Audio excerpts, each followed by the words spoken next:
So welcome back. I'm really excited to introduce this next set of speakers.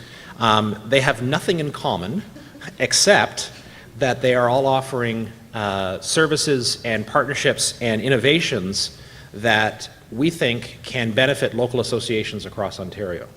And so two of them, VLEX and CPD Online, are also sponsors, which we very much appreciate their financial support of FOLA.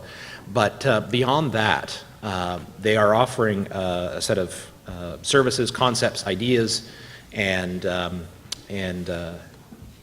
partnership with associations across Ontario. And so we wanted to have this session focus on just some of those ideas that are out there. And I would encourage you to let us know about others as well, because we want to do this on a fairly regular basis, is to try to introduce you to companies and other associations that can benefit the associations across Ontario. So I'm going to let the individuals on the stage, Colin Lachance from VLEX, Jennifer Walker, who's going to be describing the CCLA's WillCheck program, and Paula Putty from CPD Online. I'll let them introduce themselves and their backgrounds, but I'll start by asking Colin Lachance to give a bit of an update on a concept that he's working on called VLEX, and I'll take it away, Colin.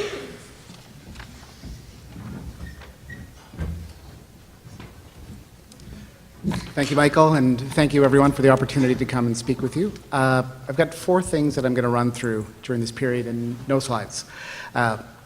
The first is who I am. The second is what's VLEX.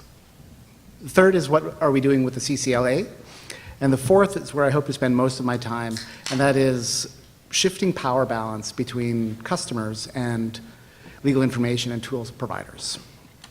So I've met many of you before in past lives, my past lives, maybe not yours. I was the CEO of Canley from 2011 to 2015. In that capacity, I had an opportunity to speak at a May plenary of the former CADELPA in London, Ontario. In the time since I left Canley, I've worked with Rangefinder, a legal information provider, legal tool provider. I've been an advisor to other legal app developers. And I operated as a consultancy on legal market changes. I called that PGYA. It stands for Please Govern Yourself Accordingly. The legal market is changing, please govern yourself accordingly. So that's who I am. Throughout all of those experiences, I had an opportunity to understand the nature of the legal information market, the tools, the technologies, and very importantly, the customer side of things. I've been very involved in different capacities supporting the Canadian Association of Law Libraries. Attended 5 of the past 6 conferences as speaker, as presenter, just sometimes as attendee. I've done presentations with other law library groups, and I spend a lot of time. It's a significant part of the community that I associate with, or the law librarians, more so than the lawyers. I am a lawyer, but I do very, very little law. In that work, I began to understand where the pain points were, what the opportunities were to do something a little bit different. And so a year ago, when the former Maritime Law Book, if folks are familiar with that, more so outside of Ontario, but there's plenty of people in Ontario who remember Maritime Law Book, they announced they were shutting down. I saw an opportunity to actually put into practice some of what people said they were looking for, choice, and different ways of doing things. So we acquired with some partners the assets of Maritime Law Book, which consisted of a detailed Canadian case law collection from all provinces outside of Quebec, half of which was thoroughly indexed with 150 different legal topics and 48,000 subtopics. About 6 months into our effort, our original technology partner decided to step back and not continue. Fortunately, we had been in negotiations with an international legal information provider called VLEX, who had been operating in Spain since 1999, had been very active, and has been very active rather, in Latin America. And they were beginning to poke their noses around North America. They'd licensed US content, and we were in discussions with them to put our Canadian case law content into their international platform and bring their international content to Canada. So with changes in our initial partner, requiring us to rethink how we were going to do it, we got together with VLEX. So hence confusion around some of the names, for those who have been following us closely. We now find ourselves carrying 3 names. We were formerly Maritime Law Book. We operate a business called Compass, and that was our original platform. But in the coming months, you'll begin to only hear the name VLEX. VLEX has some relationship with Canada historically. McGill, Laval, and University of Ottawa had all subscribed to the VLEX global platform. VLEX Canada was something new, and now VLEX US is something new. But in the short period of time that we've been in operation under that name, we've started to make some headway. Last week, the Law Society of Manitoba, for example, turned up full access to VLEX Canada and VLEX US for every lawyer in that province through their Law Society portal. We were excited about that, not only to get that toehold in the marketplace, but we actually displaced one of the incumbent providers of US legal information in order to get that business. But what I'm here to talk to you about today, now I'm at point 3, is what we did with the CCLA and where we think it creates opportunities for publishers, law associations, and courthouse libraries across the country. I've had the good fortune of knowing Rick and Jennifer and others at the CCLA for a number of years. I've been a member there as well. They've indulged my interest in different projects over the years, and while I was at Canley, I had opportunity to assist in sharing information with them through their members. So when there was an opportunity to say, well, what can we do differently with courthouse libraries, CCLA was the logical place to start. So I brought the concept to Rick and Jennifer to say, here's what we'd like to do. You have 1,800 members and a broader distribution list. To us as a new player, that's attractive. To approach you in a traditional way and say, we would like to charge you X based on your 1,800 members is a non-starter for both sides. You, obviously, because you can't value our service at this point, it's premature for you to make that judgment, and also, frankly, it would be really expensive. Us, because at that point, it would have been a risk of overpromising and under-delivering. So instead, what we've done is this. We've provided our service locally in the library, on the terminals in the CCLA. When a user comes up, they see the library toolkit, there's a Lexis button, a Westlaw button, a Canley button, and a VLEX button. They click that button.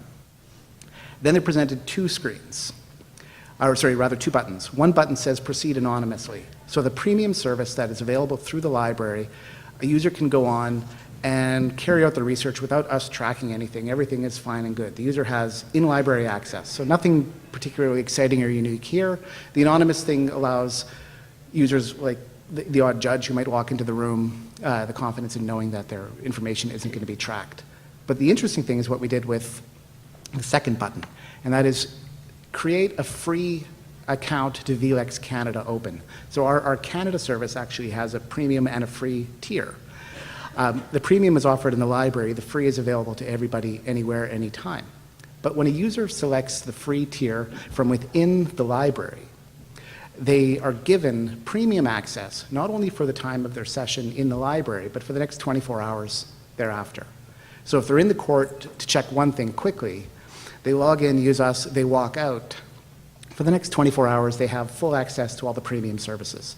And premium, in our case, includes things like law journals, a selection of 12 Irwin Law textbooks, and an increasing amount of secondary source material.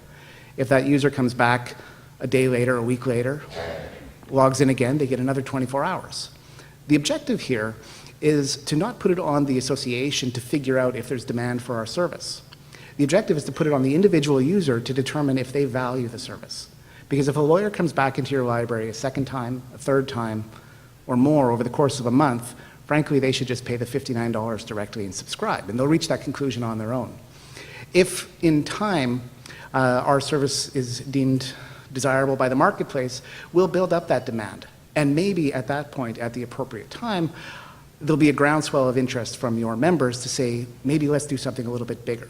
The point is, the library investment should only be at the minimal, because suppliers like us, and frankly all suppliers, know that you're not going to have your 1,800 members, or in the case of Lexington Addington, your 32 members, half of which are retired. Where is that? Coming through. So it doesn't make sense to price on that basis. The risk should rest with the vendor. This takes me to part 4. What you've probably noticed as you're dealing with a range of new tools, new options, and new services from different providers is that they're not quite sure how to approach you, or if they do approach you, they're not quite sure how to price. And it's a risk on both sides. So whether we're talking about things like Loom Analytics, which many of you have probably heard about, or Codify, which I'll talk a bit more about in a second, there are a lot of new and very interesting things that you as a library provider offer something far more valuable than one big check in the hope of further distribution, and that is legitimacy. When a new provider, whether it's us or somebody else, comes to you and says, "Can I get on your desktop?" The legitimacy of having that logo appear next to the Westlaw and the Lexis is quite significant and quite valuable. You have the ability now, I think, to take advantage of a lot of these newer services, make them available to your users in ways, whether it's similar to how we've set it up with the CCLA or how others have approached it. Rangefinder, for example, prices for law associations on the basis of a formula that ratchets down dramatically from your membership size. Others will approach it differently. Codify, for example, Codify's business, they began creating an app that allowed people to research changes in regulation and legislation, up to the minute stuff. And then they recently switched in the past 6 months their business model to offer push reporting of these changes. But a group like Codify can say, well, if we're going to make our money off pushing reporting to people according to their specific needs, the library is a fantastic place for us to bring in exposure to the broader scope of our tool set. And ultimately what I hope, and this was my original pitch to Rick and Jennifer, is that it's not just the small guys who can do this deal with you. The big guys are beginning to recognize that the clients have more and more power. Technology costs of setting up things like single sign-on or other ways of accessing this information is going way, way down. The opportunity to create customized services, again, it's going way, way down. Like I said, we can track, put a little tag on a user's account to let them know for 24 hours they have a premium service. These kinds of functionalities are easy to implement. We do it all the time when we log into a website using our Twitter or our Facebook account as the form of login. There's so much more that can be done. And law associations and large clients are increasingly, I'm seeing it in the US, I'm seeing it a bit more in Canada with some of the large clients, are pushing back on the vendors, small and large, to say, here's what I really need, here's what I really want, here's what I can justify spending money on. I think collectively you have an opportunity to make a significant shift. The last thing I'll point on is a bit of a downer, but I want to focus on the silver lining. Many of you who've been in the association worlds for the past few years are likely familiar with the investment that the Law Foundation had previously made to support library co-access to LexisNexis. That is a typical scenario where buying big for a lot of people ultimately winds up in one payer subsidizing a small number of users. Our eyes are all open. There's a chance to change it, and so I thank Mike and others for the opportunity to come here and make that story known. Like I say, I've got my thing, but I would really encourage you to take that opportunity to look, beginning with those new apps and ultimately moving to everything else. You can get more services on your desktop for your patrons for less than you're paying right now, because frankly, we're all going to respond favorably to that opportunity to be associated with you. Thank you.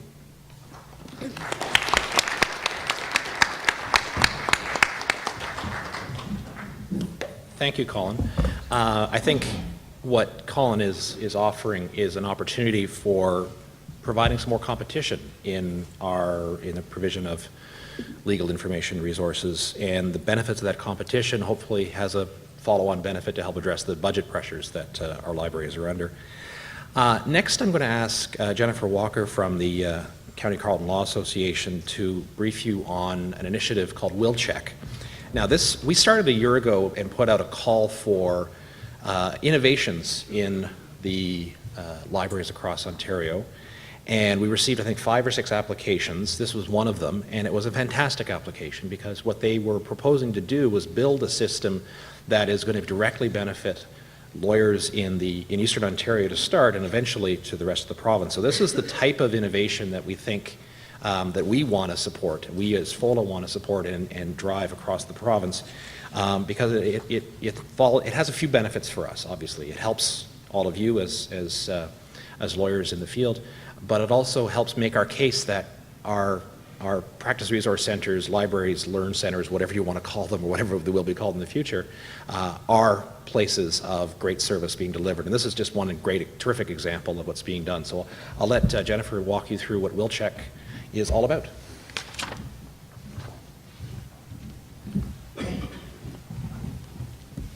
Thanks, Mike, and thank you to everyone here at FOLA for having me speak this morning. My name, again, is Jennifer Walker. I'm the head librarian at the CCLA in Ottawa.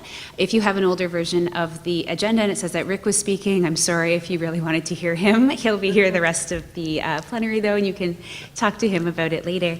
We're, again, as Mike was saying, to talk about WillCheck. So this is our Wills Information Registry, and it's something we're really excited about in Ottawa, and we hope we can take this project bigger and better than the success that we're already having with it.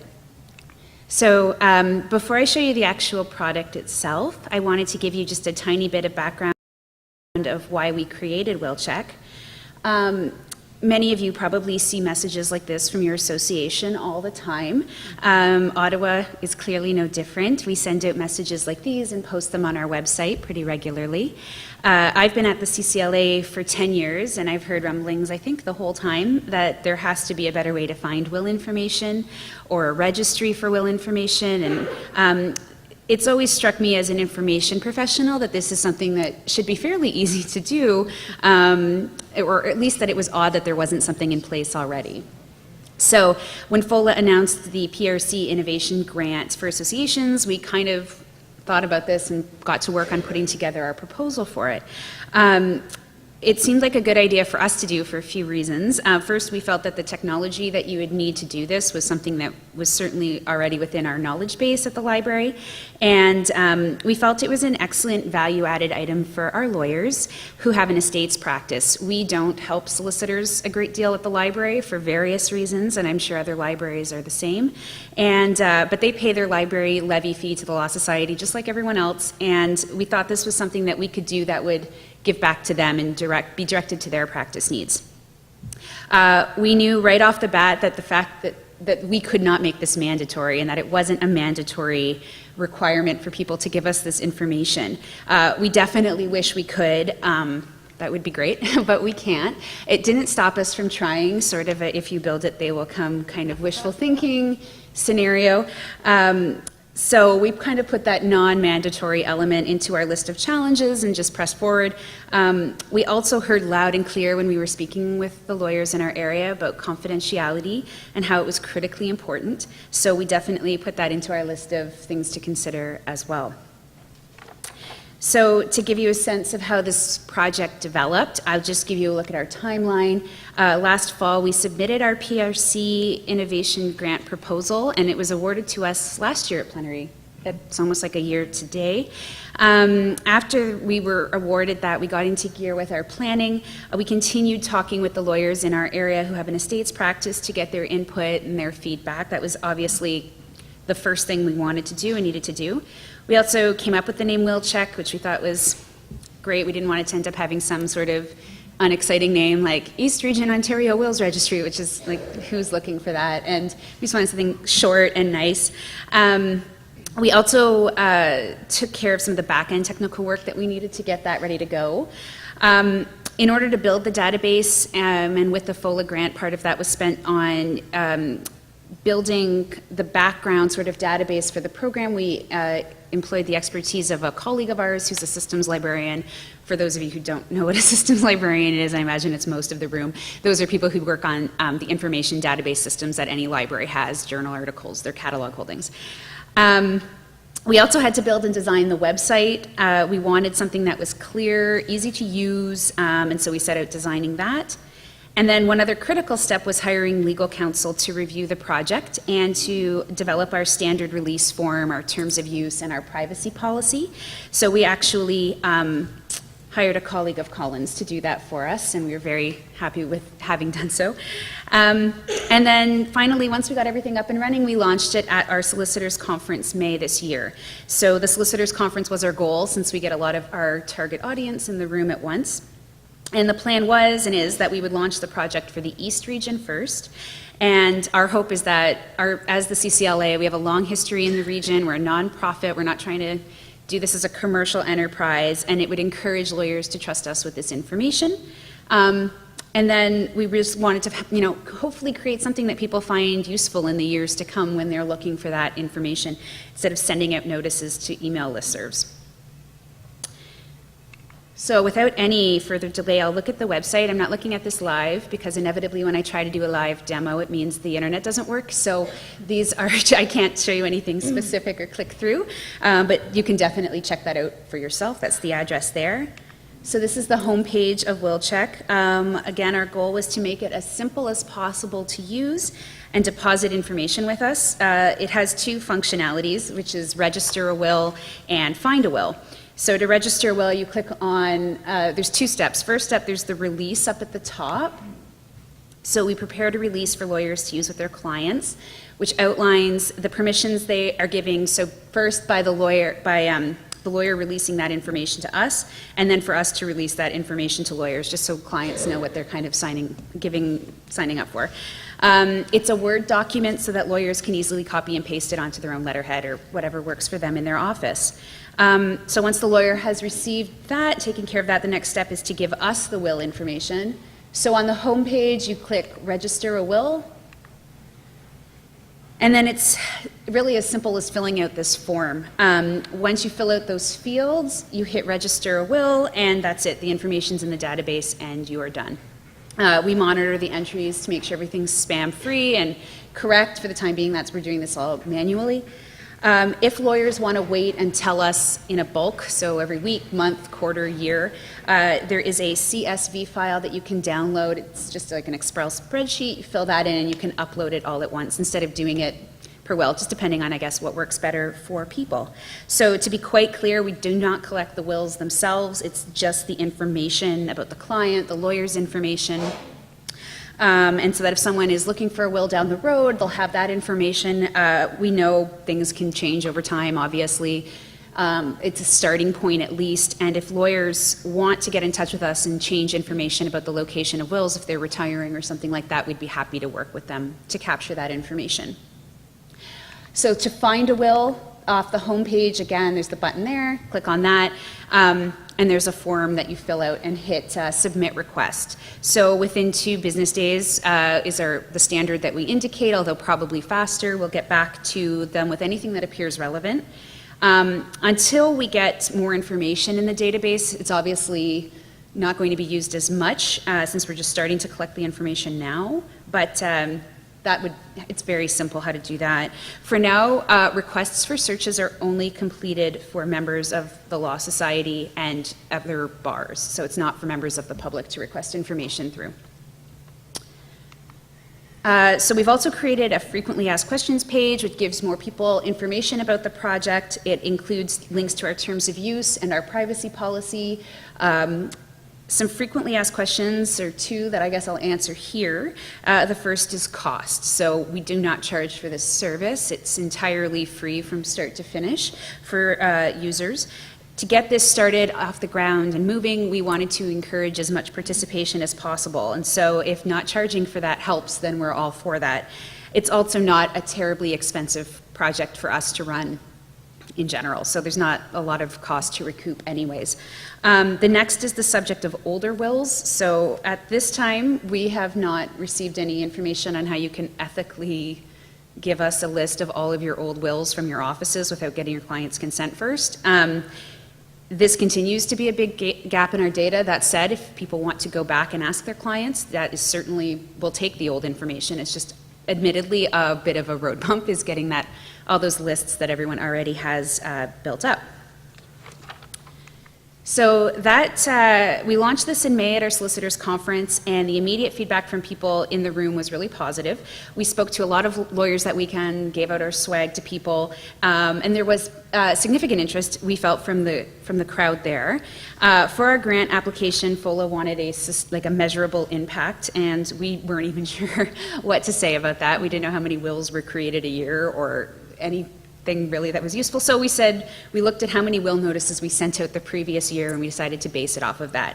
So in 2015, we had sent out 20 notices to our mailing list looking for wills and estates information. So we decided to see if we could get 20 lawyers to submit will information to our database, and that worked for FOLA, so thank you. While I don't think are at 20 lawyers yet using the service, as of last time I checked, I'm happy to say we have over 370 will information pieces logged into so that's 370 wills, not 370 name date. 370 wills have been registered with us. So we're very pleased with that. We weren't sure if we were going to get like 20. So 370, I can work with that. And that is not having done a whole lot of promotion yet. So that kind of gets to our future plans. First up, we're going to be reaching out to other East Region Law Associations in the next month. So this, along with an email to our Ottawa lawyers to give an update on the project now that we're at the 6-month point, and to remind people to check it out, give us feedback. We have worked with feedback we've gotten already from people who have used it, so to tweak it and fine-tune it, and that's been very useful to us. Also, we want to look at the software upgrade. We wanted to launch this small to kick the tires on the project a bit, see if the website was working, the database was working. And now that we've been at this for a while, we do want to look at some other options for the database software that it runs on. Translating what we have into French and building a French interface is our next goal. We want to have that for the next conference, the Solicitors Conference in May. We want to make it a fully bilingual experience for users. And finally, expanding this out further than the East region. So we've had interest from other law associations, and we wanted to be confident that it could work, that the system could work, both just the human element as well as the computer database part. So we want to start looking more into that and how we can work with other law associations across the province to promote the program and manage the program. So that's about it for my time here. That's my contact information there if you want to get in touch or have any questions about that. But thank you again to FOLA for the grant to make this possible and for having me here to speak about it today. Thank you.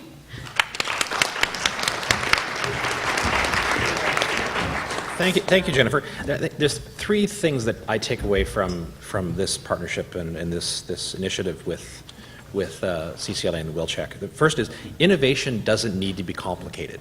Sometimes the simplest thing can be the greatest innovation. Second is think big, start small, scale fast. This is a big thinking idea. Let's figure it out, work out the bugs, and then figure out how to roll it out for the rest of the province. The third is what I'm really excited by is how this could be an opportunity to drive some membership for a lot of your associations. Solicitors I've heard this from a lot of associations. Solicitors have been less and less engaged with some associations over the years, in some places at least, because they're just not as in the library as frequently. They're not in the courthouses frequently. But this is an opportunity for you to engage your solicitors in the community and say, hey, we're offering a service for you. And that's one of the things that I think is terrific about it being a free service. This is something you can say as a member benefit to solicitors in your community. I had this conversation with Corinne last night from York Region, who has a good number of solicitors in her area now, mostly real estate solicitors. But this is again one more thing that we can put onto the mix. And that leads me to CPD Online, which is another terrific partner and an opportunity for all of you to be able to extend a benefit to a member benefit to more and more people.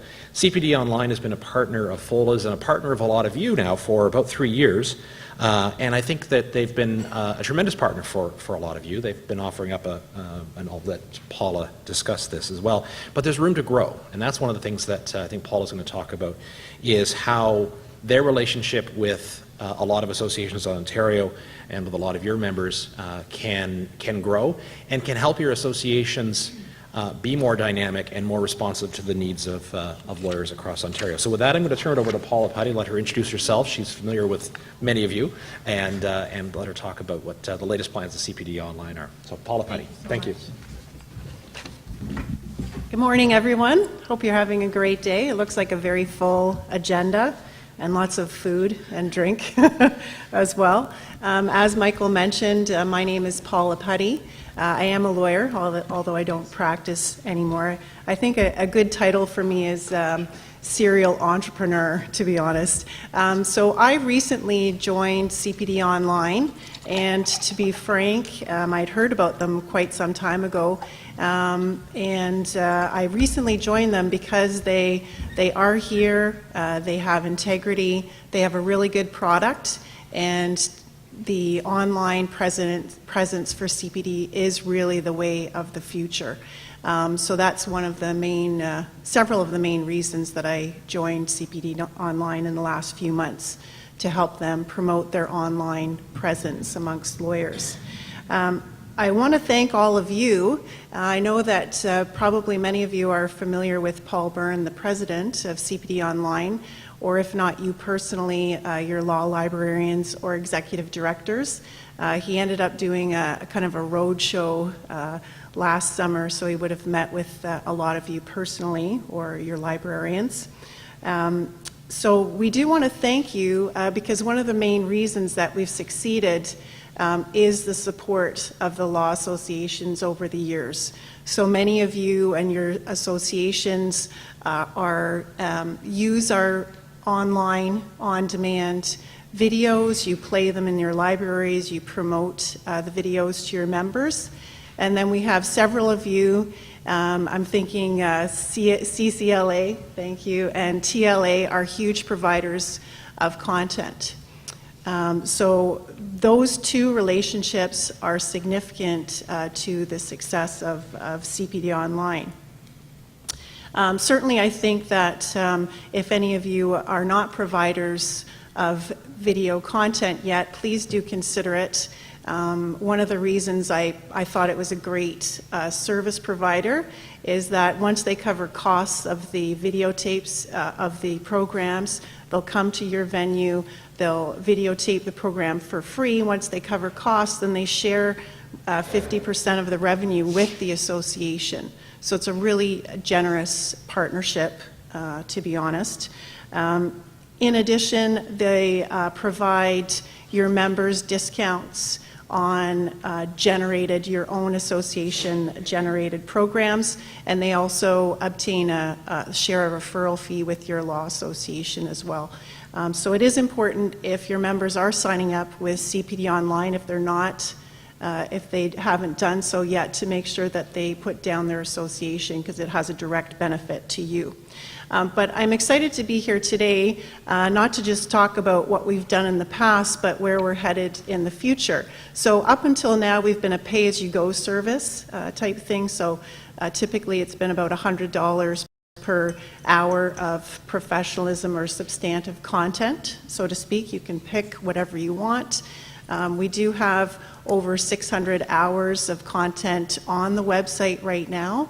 And we typically are adding over 100 hours per year. It is broken down based on professionalism or substantive, based on provider, practice area in particular.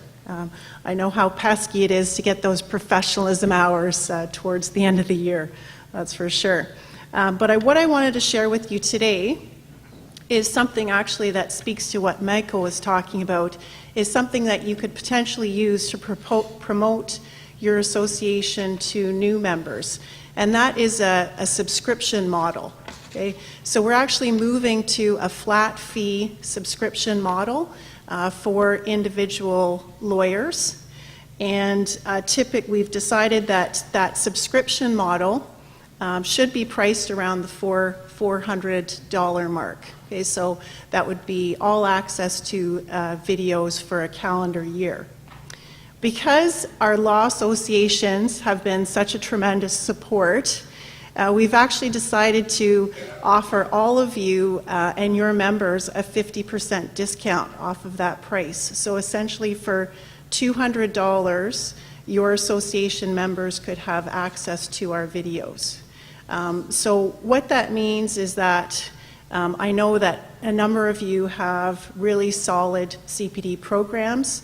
Possibly your members might need access to a few more hours at the end of the year. I like to say it's help lawyers get the rest of their CPD hours. Or if you're in more remote locations where money and time is an issue, you can certainly obtain those hours at a really economical price. And we're not trying to be the Walmart of CPD. We're just trying to provide access to the videos and to the content that we have. The other unique thing that I wanted to share with you is that with this subscription model, it actually allows multiple users to view a video at the same time. So up until now, we have been restricted, and it makes sense to me, by the Law Society. You can only watch 6 hours of on-demand online videos by yourself. Okay, that makes sense. So with this subscription model, if you and another lawyer colleague are both subscribers, then you can choose a video to watch. The drop-down menu says, you know, who are you? Are you watching the video with someone else? And remember, this is all on your own time, weekend, evening, lunch, whatever it may be. Are you watching the video with someone else? Yes, you are. There's another subscriber. You both receive the accreditation email for that. Okay. I'm actually a huge proponent of in-person programs. I know that's hard to believe, but the in-person programs certainly develop those relationships. I think there's more opportunity to ask questions, but we're definitely seeing a wave, seeing the future, that more and more people are choosing online programs. It's kind of like the graying of the bar, no offense, not me, but essentially the newer lawyers, we're really not seeing them attend the in-person programs. They're choosing convenience and accessibility over other things. So if that appeals to you, and I hope it does, come and see me. I'm just outside. I've got a flyer with the pricing and specifics. Essentially, the way it would work is that your individual law association would receive a discount code. So if a member came onto the website, they would just fill out their individual subscriber information, and then towards the end of the checkout process, put in their association-specific code. And that's essentially how it works. So we do hope that you consider CPA Online and continue to do so as your primary resource for online, on-demand videos. Certainly we hope to provide our services to you in the future, whether as a provider or this subscriber concept. So thank you very much for your time. Have a great rest of the day. Thank you, Paula. Thank you, Jennifer, and Colin. Colin had to leave. He's speaking in about half an hour at the Ontario Bar Association Tech Expo just down the street, which he was sponsor for both. So we appreciate all three of you joining us and giving us that briefing.